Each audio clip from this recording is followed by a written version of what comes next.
Hey everyone, I've owned my Tesla Model 3 for just under a year now and driven over 20,000 kilometers or about 12,500 miles, and I wanted to share with you guys my experiences owning this car, not just owning the Tesla but also owning an EV in general, as this is my first EV and we're about to go on a quick drive, so I will be sharing all my thoughts and including some supplementary material for my experience of having this car for almost 12 months. Thank you for all your support so far and enjoy the video. If you have any questions specifically from the video or anything else, please feel free to add them in the comments below.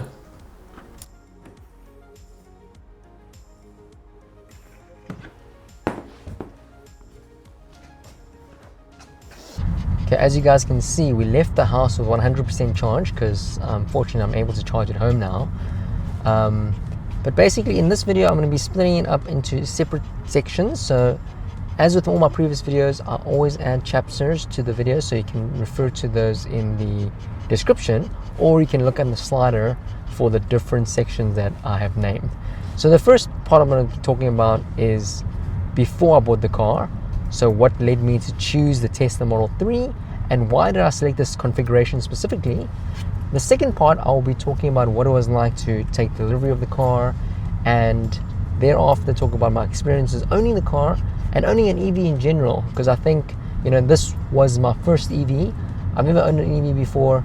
I didn't know what to expect. I went by the limited experience I had when I drove the Tesla Model 3 and the Model Ys in California. So I kind of went in head first. I am a tech enthusiast, so I like to try new things, especially if it's technology packed like the Tesla. So all in all, I don't think it has been a bad experience. So if you want to have like a TLDR right here, it hasn't been a bad experience. It's actually been overall pretty pleasant, but there have been some quirks owning an EV specifically, and I think Tesla with the technology and some of its features actually make it easier than potentially owning another EV for the first time. So if we had to begin with when I ordered the car, so I placed an order for the Tesla Model 3 back in, I think it was July or August 2023, last year, and at the time I actually really wanted to get a Model Y. But before the Model Y even came into consideration, we were moving from South Africa to Portugal, and I used to drive a BMW X3, and I really like that car. That's still my favorite car that I've owned so far, and I wanted to buy the same car when I arrived in Portugal. However, after perusing online and looking at the prices, it was kind of shocking how much more expensive it was here in Portugal compared to what I paid in South Africa. I did buy pre-owned. So I then realized, I think actually my girlfriend was doing some research and realized that in Portugal, if you have a big engined fuel-based car, petrol or diesel, I had a diesel back in South Africa, the taxes are very high and there's huge incentives to get people to buy EVs in Portugal specifically. So at that point I was like, okay, well then maybe I can look at buying an iX3, you know, a pre-owned one. When we get to Portugal, we can go to the dealership, look at a few pre-owned ones, and maybe there's a good deal and I can buy one. And I looked at the prices of what was on the website for approved pre-owned from BMW directly, and they were hovering about, for a good spec, you know, sports pack, nice interiors, bigger rims, at least well, I mean, there was only one trim on the iX3 in terms of the motor size or motor speed. So it came to around about, for a pre-owned, about 65,000, 70,000 euros for something with less than, I would say, about 10,000 or less kilometer mileage. So bear in mind, that's like not brand new, and it is on the high side. That's what I thought, at least. And also the iX3 was relatively new, especially the new facelift, not the latest all new one that came out a few weeks ago, but it was the facelift iX3 of the G01 series. So at that point I was thinking, wait a minute, if I'm looking, thought to myself, if I was looking at EVs, since I've driven a Tesla before, and I actually had a pretty good experience in California, I was like, why don't I go check out the Tesla website? So I logged on the Tesla website and I looked at the Model Y, and I was like, wow, brand new, 999 euros for the standard range. I was like, wow, the brand new Tesla is cheaper than the iX3 pre-owned. And I think, you can have a long debate in the comments of like whether a Model Y can stack up to an iX3. Arguably, I think as an EV, I think Tesla do a better job. I do think BMW has done a fantastic job, but Tesla being the pioneers, as well as all the technology integrated, which I'll talk later in this video about, I think it's a very strong contender. And at that price, it was very appealing. So I looked at the price and I thought to myself, wow, that is actually a pretty good deal. Brand new, 60,000 euros. And I was like, okay, maybe I'll just order that. But while I was on the website, I noticed that there was a Model 3 coming soon, like the new model. I had, before this point, like July, August time, I had not known about the new Model 3. I was not, and I am not, a Tesla fan. I just, liked it because I drove it before and had a relatively good experience. And I think, the cars look pretty cool. Like, they look kind of futuristic compared to most cars on the road.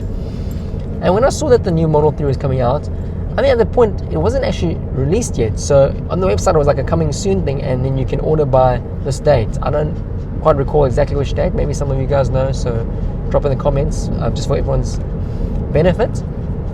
Anyways, a few weeks later it arrived on the website, and as you all know, you can go on the website, you can place an order, and you can just pay in my case I think it was €500 deposit with your credit card to reserve your order.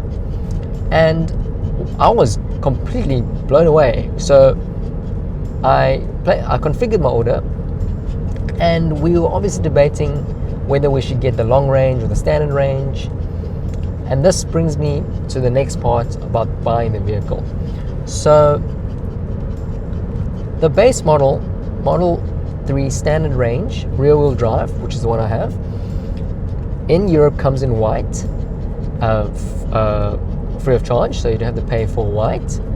Unlike the US, I think they launched it in grey this time, and then white is an additional fee. But anyways, the white trim is free. In black interiors, it's also free. It comes with 18-inch aero wheels, and that came to 39,990 euros. I was kind of surprised by this price because this is pretty reasonable for a premium electric vehicle. Even if you look at, like base Model 3 series that like maybe 318 or even 316 maybe, if you get the base of the base, the rims look terrible, 16-inch I think. It just looks like a mom car in my opinion. I think the 3 Series can be configured to be a very beautiful car, by the way. Like, you can put the big rims on, you can put the M Sports pack, you can get a higher trim. Even if you buy the base model, if you buy a 316, okay, I don't know about 316 specifically, but if you buy a 320D, for example, you can get a sports pack on it, you can add bigger rims on it, you can make the car look really nice. It doesn't have to go fast, but it'll look really nice. Whereas if you just get the base model 3 Series, I think it was more expensive, and I'll show you the comparison here in screenshots. It might be similar or more expensive, but I don't think it was comparable basically. So I think the Model 3 was a very enticing offer. So then I started looking online, like at reviews, pre-production reviews, and reviews from a lot of car reviews that got access to the car before it was launched, and everyone seemed to be blown away at how good it was. because when I was in the US, I had rented a Model 3 on Turo, and that was nowhere near as nice as the Model Ys I rented. The Model Ys were much smoother, definitely felt like a better package, obviously bigger. I was coming from an X3, so it was very familiar. I was surprised at how well they handled, considering that it's quite a heavy car compared to the X3. And I would have thought that, you know, BMWs drive much better than any other car, but in this case I actually thought that the Teslas drove pretty well for practically new car manufacturer, right? So that's why in the beginning I didn't even consider the Model 3. And when I saw the reviews and everyone says, you know, it was such a vast improvement over the previous, the ride is better, suspension's better, the cabin's much more quiet, they made so many improvements to it, it's almost like a different car. A lot of things said that the interiors are way nicer than the Model Y, and a lot of people also said this specific thing, and I really like the Model S. They said that it is a baby Model S, so they've taken a lot of the stuff from the Model S, like for example the rear screen, the stalkless design on the steering wheel. Obviously I installed the yoke now. If you haven't watched my video about this installation, you can check it on my channel. And if you like this video so far, please consider giving me a like and subscribe, as this really helps my channel and helps you keep up to date with all the new videos that I'll be releasing. Anyways, so basically people say that this was basically a baby Model S, and I was like, wow, that sounds pretty cool. And at that point I was like, look, actually let me just pull the trigger. So I configured it, and the question is, why did I go for the standard range instead of the long range? Because, you know, conventionally a lot of people will say, oh, the standard range is too like the range is too low. If you're going to go anywhere, like any long distances, you should get the long range. But this is where I didn't really understand how EVs work. So on the Tesla website for the standard range model, I didn't realize that the range quoted on the European sites is actually different to the US. So I just saw that the range was 513 kilometers, miles over here, and I was like, that is more than enough. Like, you know, I mean, I drove a diesel car in South Africa, my BMW X3. Sure, I could drive like over 1,000 kilometers in that, but how often did I need to do that? Never, like on one tank. And I was like, if it can do 500 kilometers, let's just say the actual range is 400 kilometers. So I was like, you know, that is more than enough, and I probably won't need any more. Because I looked at the long range and it was 600 and something, and I was like, well, I don't need that, because I'm probably going to be driving less than 500 kilometers, or less than 400 kilometers each trip. And the second consideration was, I really like the Autopilot when I experienced it in the US. I even rented a Model Y that had FSD, and I thought that was like amazing. What is interesting though is that while configuring the car, I was like, okay, cool, I only need standard range, I don't need the long range because I think it's enough range. And more on that later on what I mean by I didn't understand EVs at the time, and what you could learn from me, from my experience, if you're ordering your first EV for the first time. So basically I went for the standard range. I went for the black trim. I thought the white trim was really cool, but it's really difficult to maintain, and also I personally like black interiors in general. Like if Tesla offered the roof lining in Alcantara or black, I would have gone for that as well, but they just have it like this. So anyways, so I went for the standard range, black interiors, and I went for the 19-inch rims because I don't like the hubcaps. I know that you can remove the hubcaps and expose the rim underneath. And talking about hubcaps, I got these wheel covers for my 19-inch rims, which I think look really nice.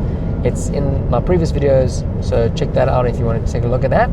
But basically, the 19-inch rims I thought looked really cool, and it was a slight difference between the new one and the old Model 3, and I think it looked really slick. So I paid for that upgrade. I think it was 1,700 euros. And then I looked at the Autopilot options, because I think that was the next option.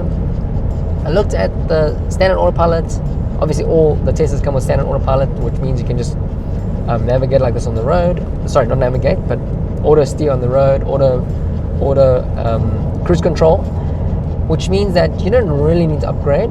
But I read the description and I was like, oh cool, Autopilot Enhanced allows you to change lanes automatically. And I was like, okay cool, let me get that.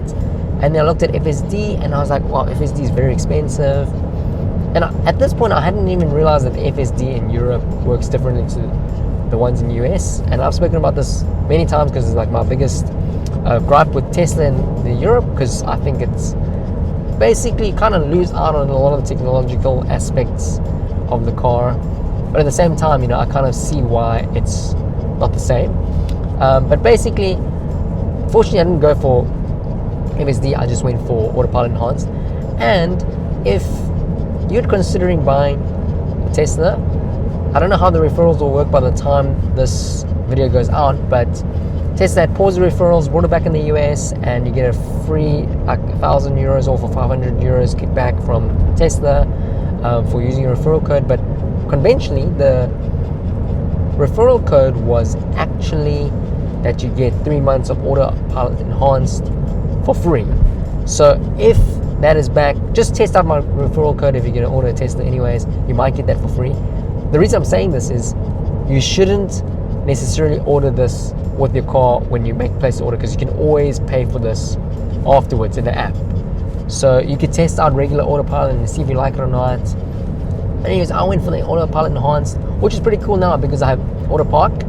I didn't realize that Auto Park wasn't available yet, and I also get auto lane changes, which isn't completely auto because in Europe it's not allowed that the car to change lanes by itself. So you have to indicate and then you have to nudge the wheel a little bit to help it along.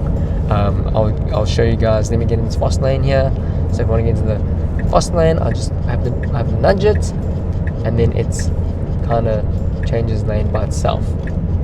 So that's one of the benefits of Enhanced Autopilot. The other benefit was the Navigate Autopilot, which I haven't enabled here, but when it's enabled you can see that it's going to be a one blue straight line in the middle of your path of your car.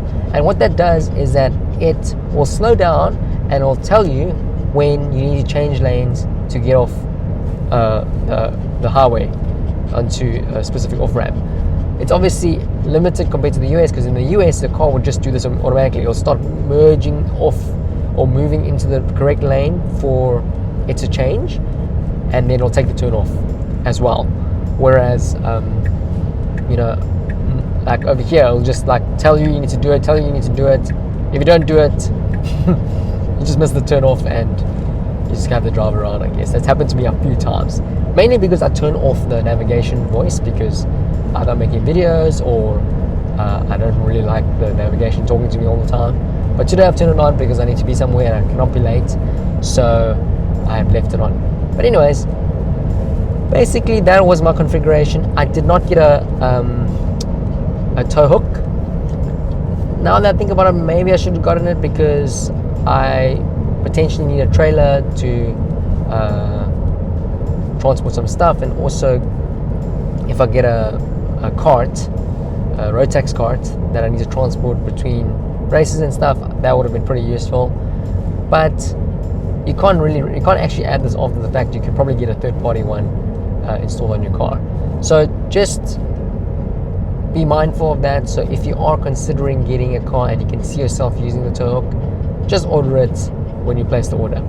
Okay, so that was the ordering process, the thinking behind why I chose this specific configuration and why I chose specific trim options.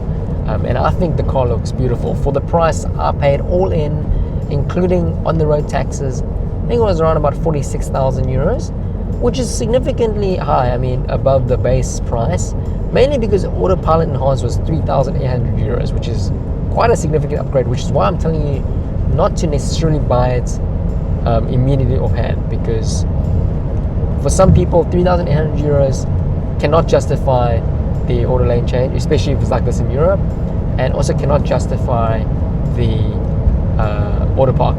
In the US, they've obviously upgraded or rather changed the options. I think Autopilot Enhanced no longer, and there's only FSD that you can buy, you can either pay $8,000, which I think for a full FSD, $8,000 I think is actually quite an interesting prospect, because the car can basically drive itself anywhere. Like, and I think, you know, if you had to hire a driver, for example, especially if you live in the US, I think 8,000 euros is actually not bad. Or you can get a subscription, which is also pretty cool, because one thing to note is the Autopilot Enhanced and the FSD stays with the car. So I have seen rumors that they might allow transferring in certain cases to your new car when you buy it, but if you can subscribe on a month to month basis, that might be the best, because you might not be driving your car a whole month, right? So let's say you didn't drive anywhere, like you just drove to the gym, you drove to the grocery store, and you didn't really need FSD for that month. You can save yourself a little bit of money. Okay, so this brings me to the next part of the video, where I talk about my experience getting or taking delivery of the car for the first time. So if you haven't ordered a Tesla before, everything is done online. There are no dealerships. You don't go into the Tesla service center, for example, and make an order. There's no one to necessarily help you, although the people at the service center are usually pretty helpful. So if you have any questions, you can go there and ask them for some stuff, but everything is done online. And I can see why they do this, because a lot of these processes increase the costs of cars in general, right? So if, for example, the Taycan over here that's just driving past, to buy a Taycan, you know, they have all these dealers and salespeople, and everyone needs to make money along the way. So that incrementally increases the cost of the car, the final price of the car. Whereas Tesla has cut out a lot of these processes, and in a way, I think, you know, at first, you know, I learned to like it. At the beginning, I thought it was kind of stupid, because, you know, buying a car is quite a big process, right? You want to feel like it's a special purchase. It's a big decision for most people, and I've just felt that, like, even if you went to like a budget car dealership, it just feels like, you know, you're making an important life decision. People sit you down and help you talk about the option and stuff. But anyways, with Tesla, you order everything online, and then you deal with everyone online after that as well. So you get an email from a sales rep, which works for Tesla, but obviously you don't even get to see them. They just send you an email telling you, oh, can you do this? You need to make the payments, you need to make etc. So I paid in full, so I paid cash for mine, and I just had to make the bank transfer before delivery. And then they'll also keep you up to date of when the delivery is. The website does, and the website and the app does give you an estimated delivery date, but this could change, especially if there's like high demand and delays. Mine wasn't delayed by that much. I think mine was scheduled for delivery in October, and then it came in November, which actually worked out for us, but that's a different topic. But anyway, so when delivery date comes, they schedule a day with you so you can take delivery. Some places in the US, and I'm not sure about Europe, I think in Europe as well, but not in my case, they're able to deliver the car to your house. So what will happen is someone will drive the car with another person, and then another person following in another Tesla, and then they'll drop your car, you know, give you the cards, because it's the keys, and that's another interesting thing about Tesla. They give you the key cards, and then they'll tell you to, you know, set up your app and stuff, and then you can do some checks before they leave, and then they'll jump in the other Tesla, and then they'll go back to wherever they came from to go do more deliveries. So in some places they can deliver your car for you, but in a lot of places they cannot. So you got to go fetch the car. But this isn't fetching the car from a nice Tesla service center. This is fetching a car from some sort of distribution point. I think your experience might vary depending on where you are exactly, but in our experience, we lived in the Algarve at the time, which is the south of Portugal, and the only distribution point that they had closer to us was in Lisbon, and kind of like on the outer perimeter of the city, not in Lisbon city.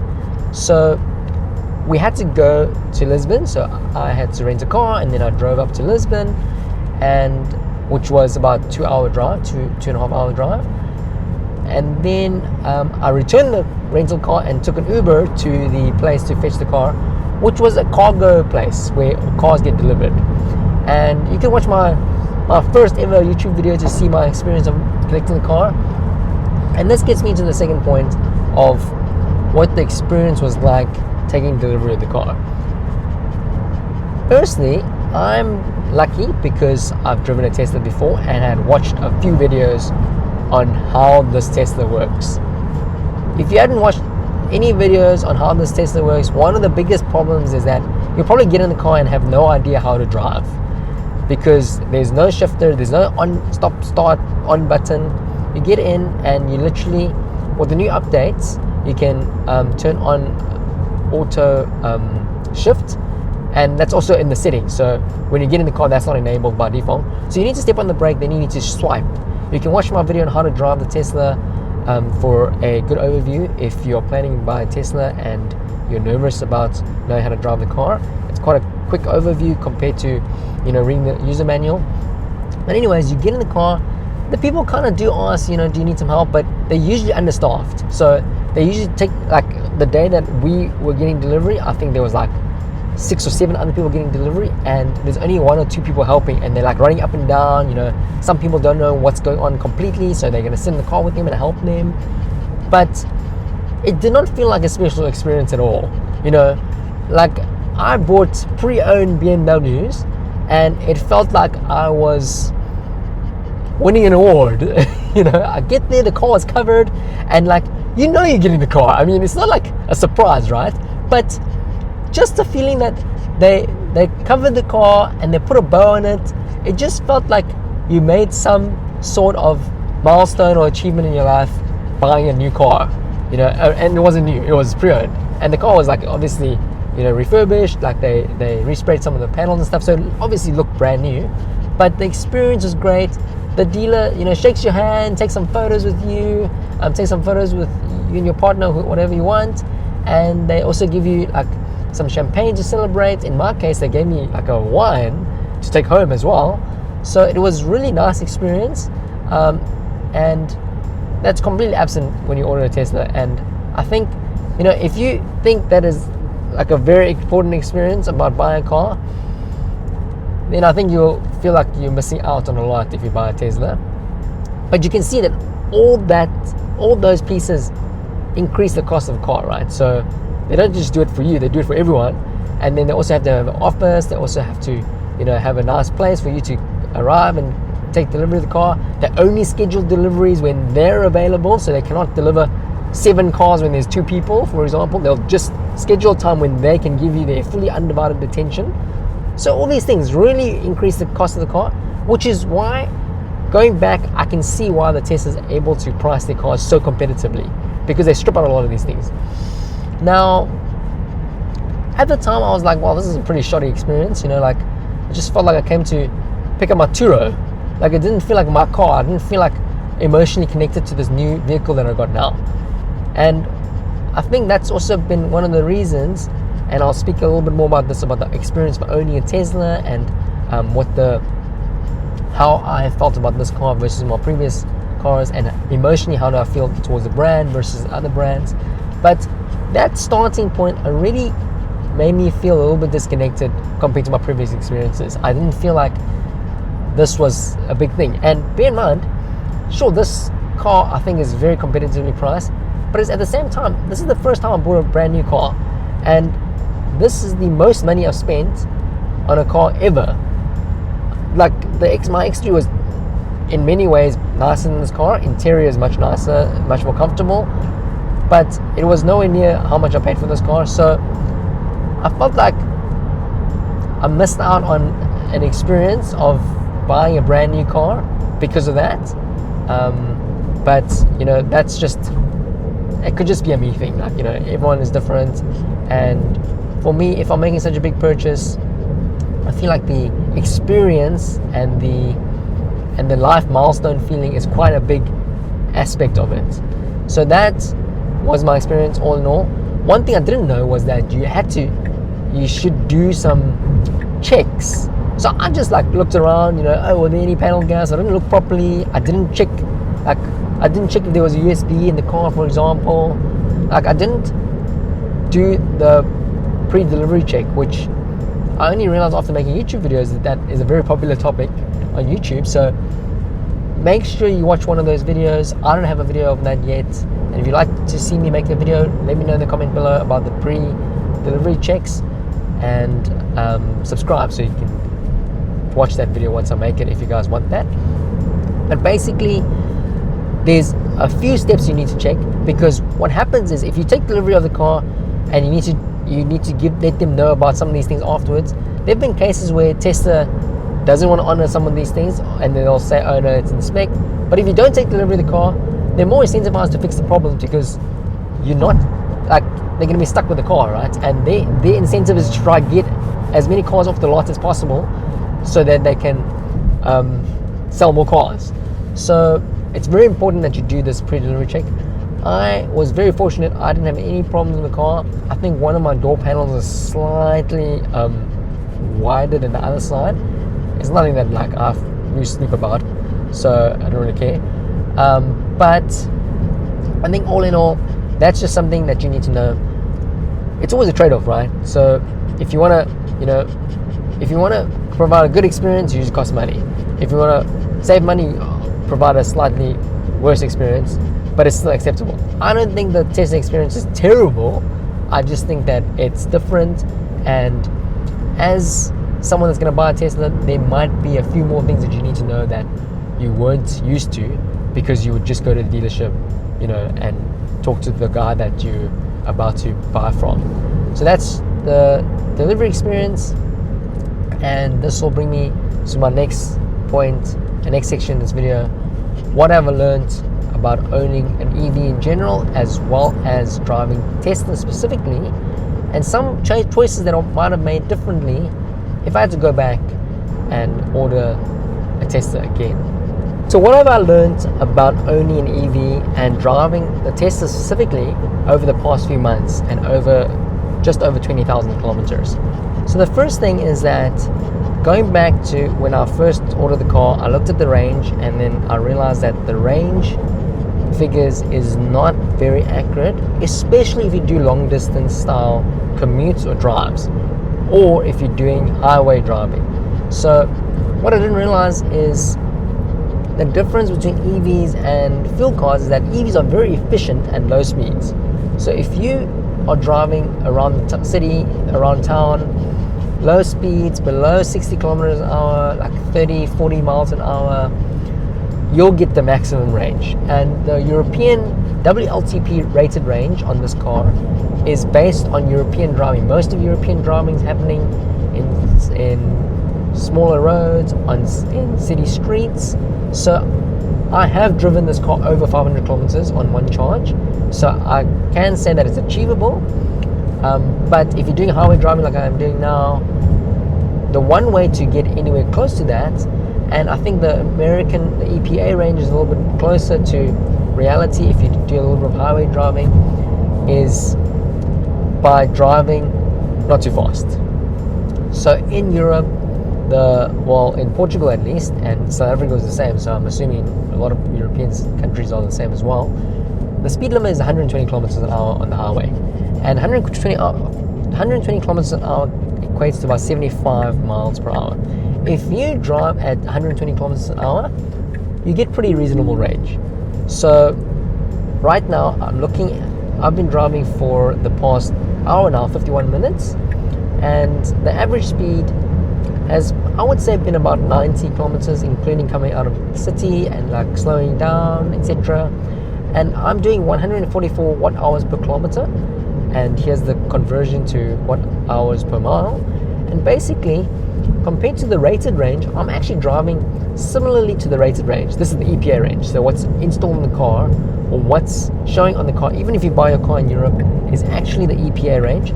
So this car with the Nova rims, which also reduces your range, 19-inch Nova rims, which are configured, reduces your range by a little bit, can do 399 kilometers, or whatever the EPA range is in miles.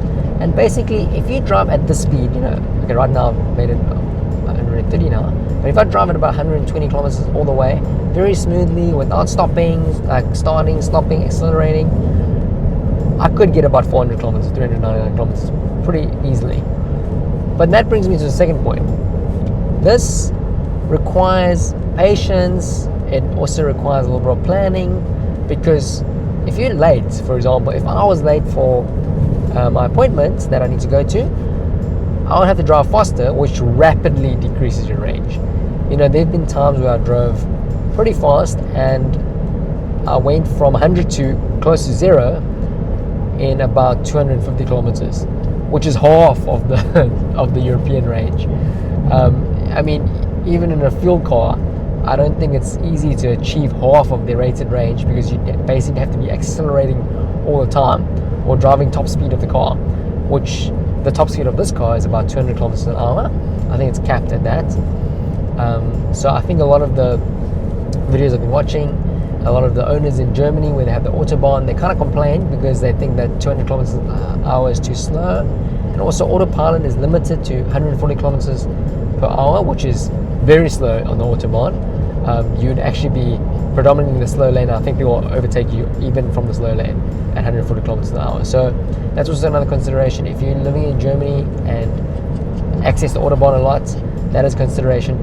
But even if you could go fast, I wouldn't go too fast all the time in an EV, because it rapidly decreases your range. So that's something to be mindful of. If you do a lot of long distance highway style driving, I'd recommend considering the long range, because not only does the long range have longer range, obviously it's in the name, but it also charges faster because it's got the old NMC nickel, magnesium, cobalt batteries that can accept charge at a much higher rate.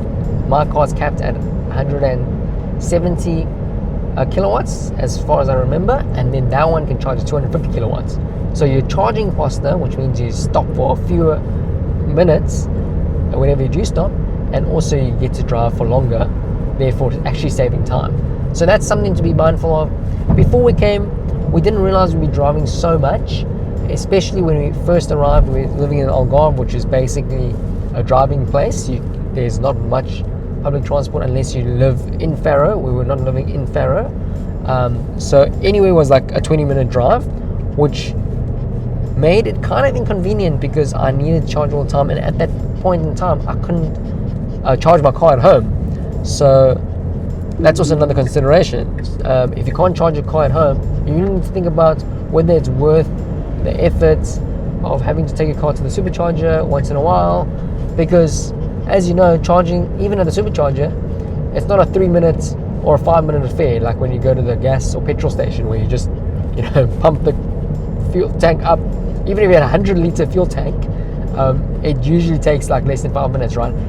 Going to the supercharger also means that there might be congestion, so you might be waiting for other people to finish charging so that you can get into the charging bay so you can charge. And I would say the fastest you can get away with charging is at least 15 minutes, because you wouldn't stop for a 5-minute charge unless you really needed that charge, because your car will probably be pretty full if you only do a 5-minute charge anyways. So that's another consideration. A lot of planning involved. You need to plan your trips. You need to figure out if there's charging stations on the way, whether Tesla superchargers or not. In the US, I think there's a really good network, so most likely you're going to be using Tesla superchargers. And so that's really something to consider when you are deciding to buy an EV versus a fuel-based car. In Portugal, to be fair, I think there's a lot of chargers, a lot of third-party chargers. The charging network is very extensive here. Not so much Tesla supercharging network, mainly because of legislation. They've changed some rules, and Tesla's not able to deploy new superchargers, which is a bummer because the third-party chargers are significantly more expensive, like most times up to 3 times more per kilowatt compared to the Tesla superchargers. So it is not even cheaper to own an EV here in Portugal, but it is cheaper to own a Tesla. And if you can charge at home, and most of your charging will be done at home, then I would say you can save a lot of money compared to your fuel-based car, because usually electricity is much cheaper than fuel. And if you are buying a daily driver, I can highly recommend the Model 3 as a daily driver. If you're driving it to work, driving it to the grocery store, driving it to the gym, and you do less than the range every day, I would say less than maybe a quarter of the range, because the charging at home is very slow unless you get a wall box. Even that is slower than a supercharger. But you need to consider all these things. How long is it going to take to charge overnight? Will you be able to replenish your car fully before your next drive, or will you be able to at least maintain the car for the week? So I know some people that have a Tesla and then every day they charge a bit, but they never fully charge because there's not enough time every day to fully charge it back to full. But over the weekend they're fully charging it. So Monday they get back into 100%, and then Tuesday maybe they start off with 80%, Wednesday maybe 60%, but they're able to get through the week. So really look into that and take those things into consideration when you are considering getting an EV as a daily driver. So that's the main thing that I've learned about EV. If you want to extend the range, you need to drive relatively slowly. I would say under 110 kilometers an hour, or under 70 miles an hour to get reasonable range out of your car. If you drive like 50 kilometers an hour, or like really slow, like if you're just driving in traffic most of the time, the range is actually excellent. I think, if I had to do a proper insane range test where I just drive like under 50 kilometers an hour, like for over a really long time, I think I'll probably achieve like 600 kilometers in this car. But I think that's very painful, to be honest. That's very slow. But it really depends on your situation, right? In some cases, that is how fast you drive, because either you're in slow streets or you're in traffic all the time, which is where Teslas are excellent. And this is a really good benefit of buying an EV, is that if you're in traffic, you're not contributing to local CO2, CO emissions, and you contribute to a cleaner and healthier neighborhood, especially around your own house. Because I can start my car, I can sit inside my car in my garage and have the car on. I can watch YouTube videos, I can literally set it there, if you want to, and it won't emit anything, and my AC is going, there's no engine. So that's a really huge benefit of having an electric vehicle. I was talking about this before, not everyone agrees with me, but I think the best setup is actually a plug-in hybrid. If you are going to have a daily driver commute car plus long range, so if you are anticipating that you're going to be doing like long trips over the weekend and then doing commutes during the week, I personally think hybrid is a really good option, because you could basically use the EV range when you're commuting, and then on the weekend when you go on like longer trips, you can utilize your engine. But this is a highly debated topic. Not everyone agrees. Doug DeMuro agrees with me. So if you haven't watched Doug DeMuro's video on what he thinks, whether EVs are dying or not, it's a great video. Check it out. I'll link it in the description below. So yeah, that is what I've learned about driving an EV, and those are the considerations that you should really take into account before making a leap into EV. The next topic I'll be talking about is what my general experience has been with the Tesla Model 3, having a Tesla in general, and the technology surrounding it. And I would say generally it's been pretty good, but I'll go into more detail in the next section of the video. So what has it been like owning the Tesla Model 3, the new generation? A lot of people call it the Highland, but apparently that's not actually the official name, and no one knows where that name came from. But basically the latest 2024 generation Tesla Model 3. Overall, I think it's been pretty good. I wouldn't say that it has been my favorite car to own. I wouldn't say it's the best car. I would say for the price that you're paying, for the quality, I think it's good. I can recommend you buy this car as a daily driver. It's relatively comfortable. I will talk about the negatives shortly, but basically one of the biggest benefits of having a Tesla as an EV is that it has the deepest software integration, vertical integration of any EV. Tesla own the supercharging network. They have an app that tells you how many people are en route to the Tesla superchargers. It can predict whether you are going too fast and whether you need to slow down to reach the destination when you have a navigation enabled. One thing that I found pretty useful is that since we are traveling, and a lot of these places that we are visiting in Portugal are brand new for the first time, I actually like having this massive map, because I can I've oftentimes found random places to visit because I'm driving around the town and I don't know where to go, so I park on the side and then I look around the map, and it's a very big screen to look around, and it gives you immediate insight of what you're looking at. So sometimes I drive around like, oh, what is that? Oh, cool, what is that? Oh, it's a quarry, for example. So I think this is great for people that are traveling, because you get to see a lot of stuff that's happening around you. I know other cars have navigation. You could use Apple CarPlay or Android Auto with Google Maps or Apple Maps, but on the car interface itself, nothing comes close to this, because the smoothness of this, and they've integrated speed limits now. They know where the speed traps are. They know the average speed, where the average speed traps are now as well. You can show where the superchargers are, as well as third-party chargers, which makes it very easy to own the Tesla. And I think this was Elon Musk's original plan, right? He wanted to make sure that EVs are able to be widely adopted by everyone, and which is quite interesting, because his strategy initially was to release the Model S and the Roadster because it was really cool. It changed the idea of what EVs could be.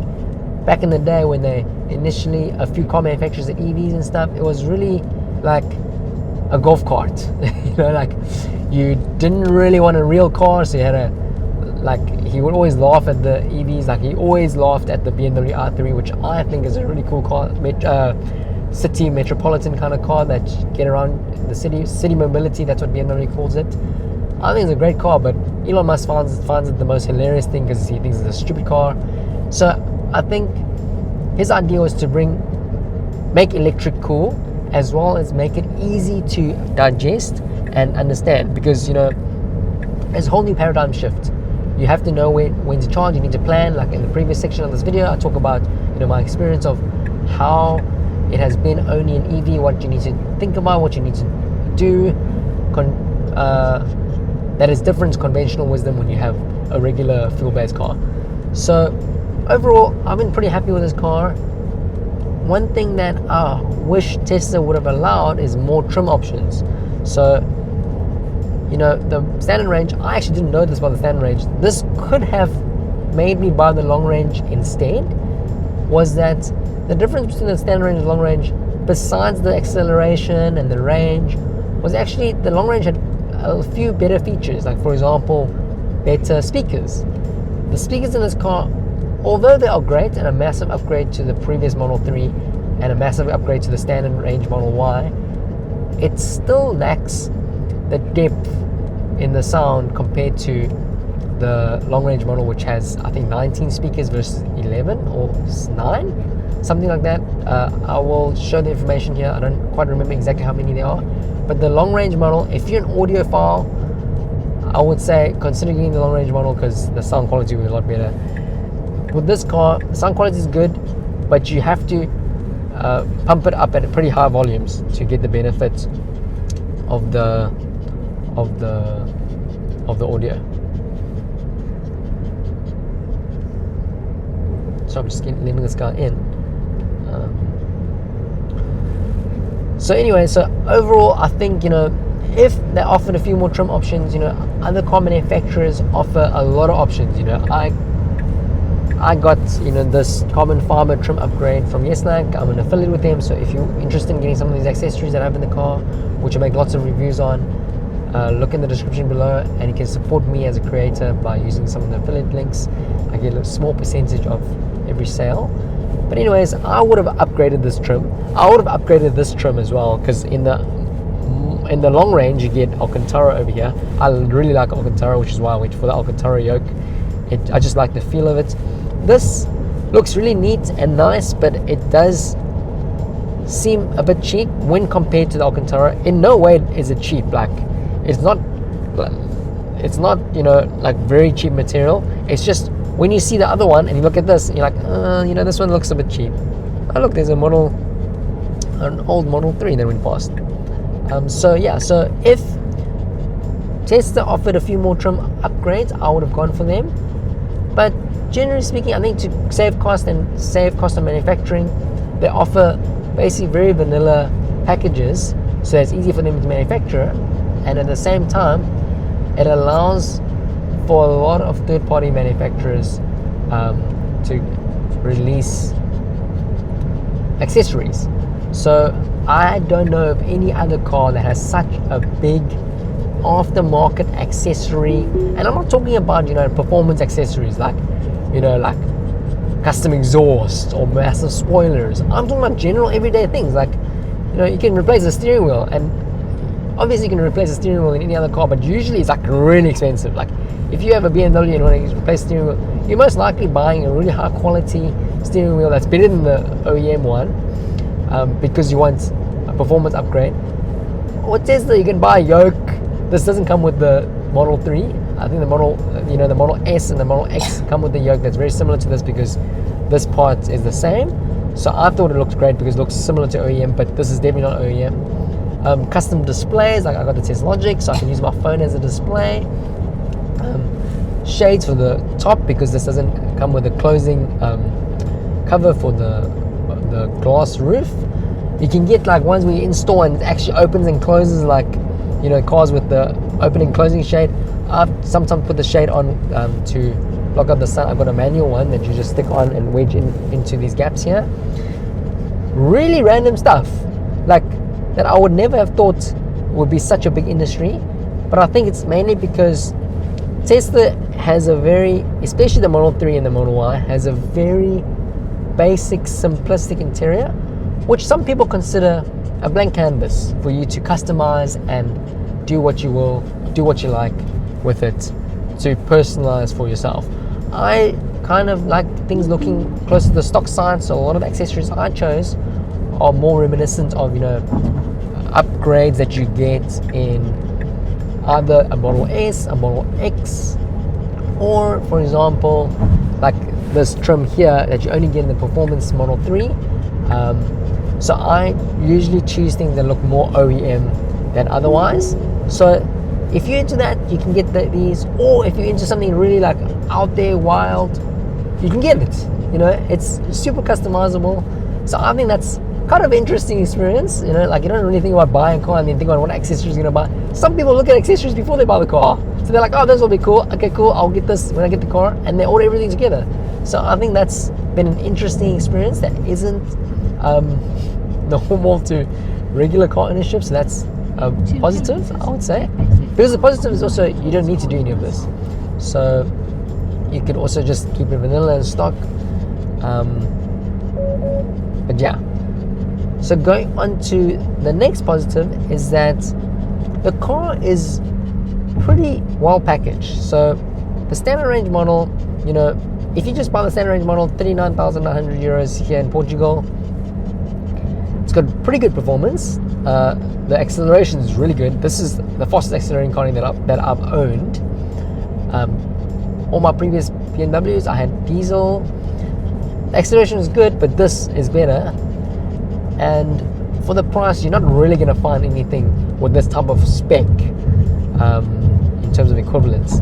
I think some of the new Chinese manufacturers are becoming very competitive, like the BYD CL, which I plan on reviewing as well. So make sure you like and subscribe so you don't miss that video in future. But basically, for the price, I think you get a very good, well-packaged car, really good technology. Oh, by the way, the BYD's technology is nowhere near as good as the Tesla, I can tell you that. Mainly because I'm not talking about bells and whistles. I'm not talking about like what can you do with technology. I'm talking about what is practical and what is useful.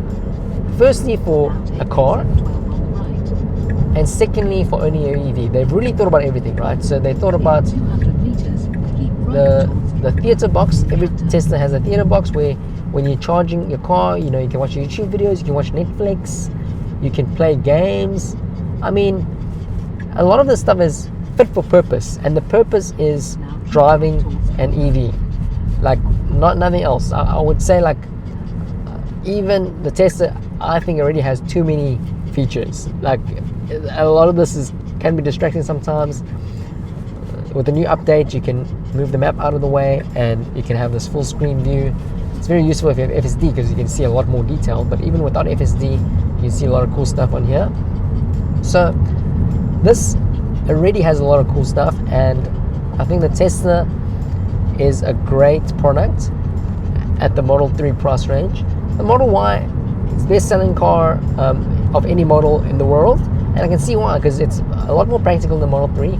But I would say the Model 3 is pretty practical too. There's a lot of space for similarly priced cars, for similarly priced or similarly sized petrol cars. You don't get this much space. You don't get this much space because the floor of the rear seats is flat. There's no hump in the middle. I've transported 4 people in the back over a short distance, and they were surprised that they could fit in a Model 3, because the Model 3 is basically comparable to like a 3 Series or Mercedes C-Class or a VW, I think it's Jetta. So it's not a massive car, but the interior space is a lot, and you get a lot of storage. You get a front, you get a sub-trunk, you get a trunk, and the trunk is huge. We transported a 65-inch TV in the box, in the trunk with the seats down, and there was no problems. It fit perfectly in. So if you have a 65-inch TV and you need to move in your Tesla Model 3, you can watch my moving video. I managed to move in this car. Sure, if I had the Model Y, it would have been a bit more space. There's a lot more benefits of getting the Model Y as well. You know, you can camp in it more comfortably. It's a hatchback. I did a camping test on this car. It's not as comfortable. It's still doable because it's got all the benefits of EV, and the space is pretty good. It's just that it's not a hatchback, so the back doesn't open fully, which is one of the cool things about the Model S, Y, and X. They're all hatchbacks actually, or I don't know if hatchback is the right word, but basically there's no back shelf between the trunk and the back seat. So if you put the back seats down, it's completely open. You can see the roof of the vehicle. So if none of that matters to you, I actually think the Model 3 is a better purchase than the Model Y if you don't need that extra space. If you really need to see if there's how much space there is in the car, make your way down to your local Tesla service center or wherever they're having a show, like a showroom area where you can check it out. You'll be very surprised at how much space this car has. So value for money in terms of space, in terms of features, I think it's a great car. Now I need to highlight some of the negatives about this car. The biggest negative about the Tesla Model 3 is, in my opinion, and my girlfriend complains about this all the time, is the seats. So we've been sitting in this car now for an hour and a half. The seats, you know, they are a massive improvement over the previous Model 3, but the material is fine. It's more the bolstering and the comfort. So it's not very soft compared to like the Model S. Has very soft seats, much more comfortable than this. And the positioning is very strange. You can see that I have this neck pillow over here, mainly because this headrest isn't adjustable, so you can't move it back and forth. Like in the BMWs, you can move the whole headrest back and forth to give you proper neck support. This thing kind of like it's always in one place, and then also it leans forward a bit, which causes a little bit of strain, especially for long distance driving. So once I've added this, I actually alleviate a lot of the strain. But right now, if I'm sitting, I can actually feel a bit of mid-back pain. I don't have like serious back problems or anything like that, but compared to my previous cars, it is on the more uncomfortable side. If you're not doing long distance travel all the time, to be honest, this is like much of a muchness, because if you're going to be in your car less than 30 minutes a day, that doesn't really matter.